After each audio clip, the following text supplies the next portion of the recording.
What's up, SCY? My name is McKay. I'm your online youth lead, and today I want to tell you this is set to Celsius. Let me change, how did that happen? There we go. Today, I want to tell you a story about a time when I didn't have hope. If you've been following along with Sandals Church, we're in this series called Advent as we take time to reflect and pause on the year that we've had, reflect on the reason for the Christmas season, and spend time, I think the proper term we're using is anticipating the return of our Lord and our Savior, Jesus Christ. And I want to do all of that while doing one of my favorite things, making coffee. If you don't know me or don't know my story, I'm going to get into a little bit out of that today, but coffee has a deep importance in my life. My family has been coffee drinkers for as long as I can remember. Maybe you can relate to this. Every dessert had time of coffee with it, whether it be my parents, my grandparents. They always had coffee with their sweet treat. It was a part of every morning. I have vivid memories of waking up to the sound of the beeping of the coffee maker, the smell of fresh coffee being made in the pot. And even in college, coffee was actually what ended up bringing me back to church. I had a friend on campus that invited me over to his apartment, and me and a few other guys. We'd all learn how to use this crazy contraption that we call Chemex. And in that process, we just talked about Jesus and what it meant to follow him and what that meant for our lives. I wasn't going to church at the time, but this idea of coffee had this very uniting impact in my life, very communal part of my life where my best conversations happened over coffee, my worst conversations happened over coffee. Some of my best memories and long nights were at coffee shops, and it's just been a part of my life in such a unique way. I don't know if you drink coffee. If you do, I'd love to talk to you about coffee. If you don't drink coffee, that's totally okay. Hopefully this process still looks entertaining enough for you as we navigate this road. So, like I said, I'm gonna tell you a little bit about my story. I grew up going to church. For as long as I can remember, I was at church, Sunday service, the kids ministry stuff. I was there participating, Veggie Tales, all of that good stuff was a part of my life. So from a very young age, I heard of the promises of Jesus. I heard of what it meant to be a follower of Jesus. I heard how to find salvation. I heard what it meant to be made in the image of God. I heard all of those good things. But I'm sure like many of you have experienced if you've gone to church for a long time, a lot of that stuff just became second nature. I knew the correct answers to the Bible questions. I knew all of the stories. I'd heard them plenty of times on the felt board with the fun songs. Jonah got eaten by a whale. Abraham was, Moses saw the burning bush. Abraham led the people of Israel. He's the father of the nation, like all that good stuff. I knew Jesus came, lived a perfect life, and died for my sins. I knew all of those correct answers. And while I didn't necessarily not believe in Jesus, actually, no, I did believe in Jesus. I believed in all of those things and thought they were all good. But as a kid, I was also deeply insecure. I liked having friends. I liked being liked. I wanted to be liked by everybody. And I was afraid that if anyone really got to know me, they wouldn't be my friend. I can't pinpoint when that moment started because I honestly don't remember when that moment started. But I just remember having this deep insecurity of having to be like everybody else in order to be liked. Now that carried on through elementary school. I know, a weird way to experience that. But it was just always there, always kind of present. And I didn't really tell anybody this. I didn't tell my parents because I didn't know why I was feeling this. I didn't tell friends because I didn't want them to not like me. It was just something that was kind of like subtly sitting inside of me. Now, we fast forward a little bit. Actually, I'm gonna pause there while I start this bad boy. We fast forward a little bit, and I'm in middle school. Again, things are fine. I have two loving parents. I have a great community at the church I'm attending. I'm liked there. I get along with a lot of people. My best friend goes to church with me. Basketball's going great. I'm getting along with my siblings decently well. I had okay grades. I wasn't the smartest, but I worked really hard. but something was still missing. And I know that sounds pretty cliche if you've been around church for a while, but in 8th grade, I remember feeling like something was missing, and I remember feeling deeply sad. Now, I had no reason why to feel sad. Like I said, I had all these great things going on in my life. I had friends I could talk to. I had a cell phone, which was rare at the time. I didn't have any issues with anybody. I had nothing to land on of like, this is why I'm feeling sad. But I remember walking through my campus, wondering why I didn't just feel good. Now, several decades later, I can look back at that time and recognize I was struggling with depression. Now, this is a time period when depression wasn't really talked about. It wasn't a thing that everyone said they had or experienced. I know kind of culturally, it seems like everyone struggles with some kind of depression and anxiety. At this time period, that was new. If you had it, you didn't talk about it. And if you did talk about it, you were considered weird. Like, why would you be sad? What do you have to be sad about? Don't you see all these good things going on in your life? And I could recognize the good things, but I still had this overwhelming feeling of not being enough and not being happy. So I didn't say anything. I just kind of kept it to myself because I didn't want to be seen as weird. I didn't want people to think of me differently, all those things I've said before. So I entered into high school, and I started at one school, but then transferred to a different one to play basketball. Basketball was super important in my life. At the time, I thought I would be able to make it to college ball, get a scholarship, all those good things. No one told me, hey, you're a 6-foot white guy, you're probably not gonna make it. But that was still the hope. I transferred to a brand new school where I knew a couple people, but I didn't have deep friendships. So I come to this school, and I'm starting over. I have this whole new place of people, this whole new group of students. Again, this is before social media, so I didn't have the same connection to a lot of people that you might have today. And here comes back all those feelings of insecurity, having to start all over, not sure if people like me, if they would accept me, if they would think I was a nerd or a dork or any of those kinds of things. But still navigating what that looked like for me and how to be honest in what I believed and what I followed. I still had my church community. I still had those people that said all the right things to help, ease some of those feelings. But at this time period, as I navigated through high school, I recognized that it was not cool to be a Christian. It was the first time I'd seen it. I saw it a little bit in middle school, but you're in middle school. No one knows what they're talking about in middle school. But at high school, I started to realize, I'm seen as different if I say that I'm this.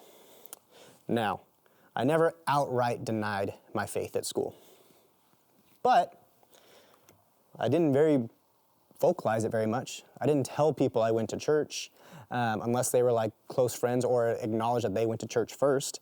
I wasn't very bold with like what I thought or believed. I just kind of stayed quiet and did what I could to blend in and be accepted by everybody.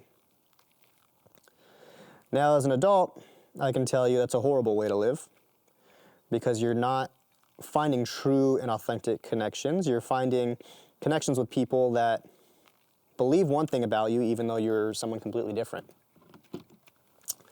And I understand the need for community and to connect and to feel welcomed at your school, but at the same time, that stuff, in my case, left me even more empty than before.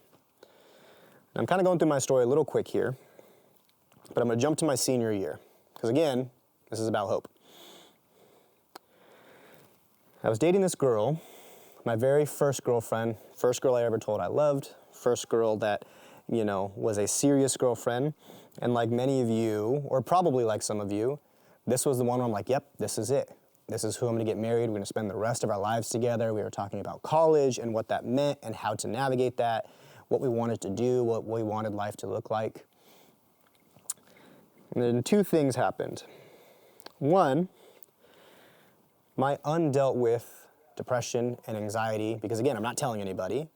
I just go through these really dark and deep periods of just being upset and angry and just feeling empty inside, like I had no one to talk to, even though I was surrounded by people both at school and at church. So I have this girlfriend. We have it all planned out. Sure enough, I fall into one of these, I call them depression pits. And it ultimately ruins our relationship. Now, as an adult, I could tell you, hey, we were not doing the right thing. We were not honoring our relationship the way God calls us to honor it. I was doing all the wrong things in all the wrong ways. So this relationship was probably doomed to start. But sure enough, we break up.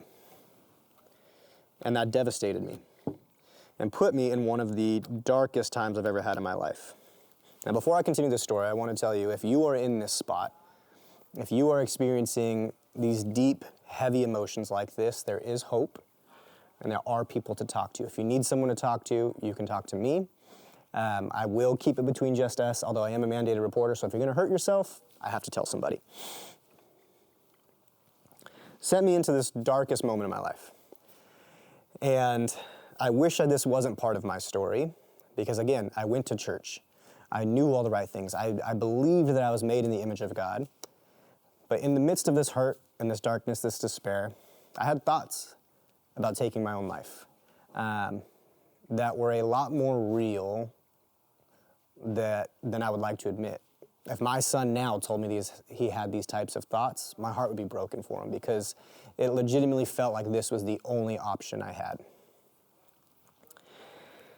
And I remember the night where I had my plan, and I was going to do all these things, and this is how I was going to execute. And I remember laying on the couch, because I was sleeping on the couch at the time, and I had this vision of being found if I would have followed through with what I was doing. At the time, it just spooked me. I think now it was a vision from God of like, hey, this will be the result of your actions. And regardless, it scared me. I was more scared of fulfilling these thoughts than continuing to live in this darkness. So I didn't do it, obviously. Here I am, and I would encourage you not to as well. The ironic part about this vision and what that meant is that after that, I stopped going to church. There were some other things that happened with this girl in my friend group at the time that I don't need to get into, but stuff that just continued to put more and more scars on me, both physically and emotionally and mentally. And so I stopped going to church, because this was church people that were doing these things to me. And I said, God, if these are your people, if this is what it means to follow you, I want nothing to do with this. And so I believed the lie of the actions of these people. I was without hope. I didn't think my life had any value, but I was too scared to follow through on the things that my mind was telling me to do. Thank God, because I would have severely regretted that. And so I'm sitting here, graduating high school, experiencing these deep thoughts, these deep, hurtful moments, and I'm at Cal Baptist. Cal Baptist, I spent a lot of time just doing whatever I wanted. I would drink when I wanted to drink. I would experiment with what I wanted to experiment. I basically lived life by my own rules. I didn't necessarily believe that there wasn't a God, but I thought there was nothing for him to do for me. There's nothing I could find in him. If his people were going to hurt me this deeply, then they had to have learned it from him. And like I said, this is all a story of hope. So I'm at my junior year, meeting my friends here for coffee. We're making coffee and we're talking about what it means to follow Jesus. Because at a certain point, I reached the end of my rope.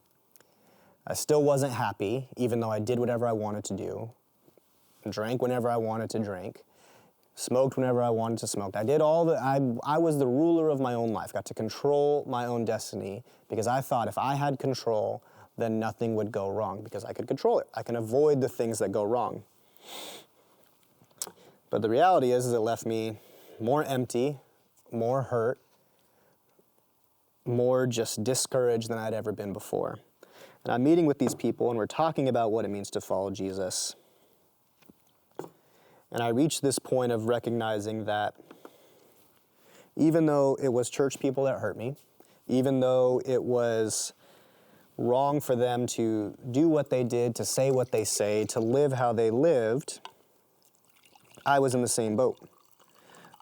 I was not doing what I say. I was not living how I proclaimed. I was basically being a chameleon, just trying to blend in with anybody that would accept me at the time. Oh, that's good stuff. And I got to this point where someone invited me to Sandals. I know, surprise, surprise, invited to Sandals. That's why I'm here. I don't remember the exact sermon, but I remember Pastor Matt being on stage saying everything I was going through, asking, are you at your wit's end? Have you tried everything and it's still leading you nowhere? Do you still have these deep feelings of being alone and not accepted? It felt like he was talking directly to me, and I had never met Pastor Matt before. And I'm sitting in what is now A3, which is the room that our Hunter Park campus meets in for Wednesday nights, because our main lobby hadn't yet been built. And I remember sitting there, and I'm hearing these words, and all I could feel was someone sees me. It's a strange feeling to be sitting there and have this moment of, oh, I'm seen in a room full of people. And now, I wish I could tell you from that moment my life got infinitely better and everything was fixed and great and all those kinds of things. It's not the case. But what I did have in that moment was hope. Hope that things could change for me if I learned to offer my life, not how I want to live it, not how I see fit, but follow it the way Jesus called me to. I reflected back on my time in high school, and I knew, I said the right things. I believed all the right things, had all the right answers, stayed out of trouble because I didn't want to get in trouble with my parents, but still was rebellious enough to have fun with that. Have fun, if you want to call it that. But I knew I didn't have a real relationship with God in that. And so it took a lot of pain, a lot of bad decisions, a lot of hurt. And in my moment of total hopelessness, I heard a soft whisper from the Lord saying, I see you. There's hope in Jesus because he lived the perfect life and died on the cross for you. The sin that you have committed, the sin that you will commit, is all hanging on this cross on the body of Jesus. And as I was thinking through this and kind of getting ready for hey, we're in Advent, our main church is going through this, we're talking about hope. And even as a 31-year-old, there's still seasons where I struggle with depression.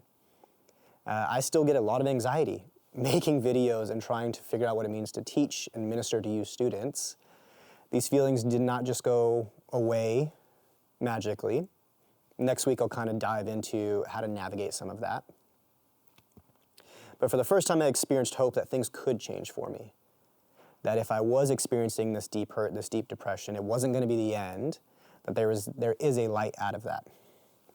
It was at this time, I want to say around 2016, where I found my all-time favorite verse. It's Psalms 91, verses 14 through 16. If you were here during the summer, you might have heard this during our Good Father series. But it says, the Lord says, I will rescue those who love me.